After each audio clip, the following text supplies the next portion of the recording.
Fox 56 political analyst Jonathan Miller joins us now. Jonathan, it's no surprise tonight that the electoral votes from Kentucky will go to Donald Trump. But I guess the real question is the margin of the victory.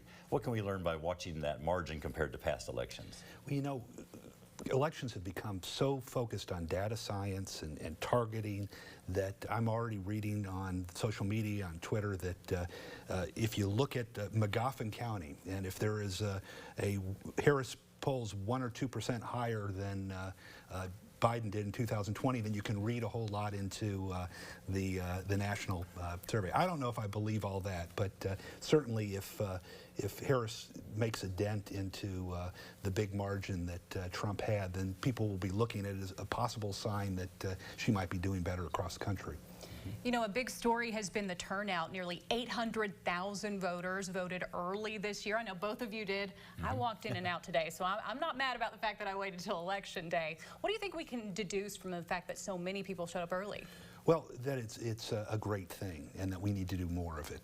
22% of all registered voters voted early this time, and there have been some hesitation. There were kind of arguments on the Republican side that early voting benefited Democrats, and so we didn't have as robust early voting as some other states.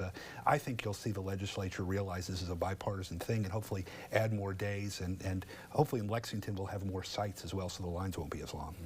Polls are about to close out west. You know, many people believe the polls closed too soon in Kentucky. I'm sure that's been discussed many times in Frankfurt.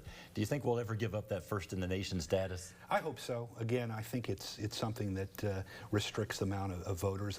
You saw earlier today that the Louisville Democratic Party, the Kentucky Democratic Party, sued to try to keep the polls open in Louisville because there were some technical glitches, and the court denied that because the law is pretty clear. But I'm hoping as time goes on and realize that this is not a partisan advantage, that the more time we give people and the more opportunities, the better it is for our democracy. Anything else you want to add? We have a couple more seconds, so not much time. What are you looking out for tonight?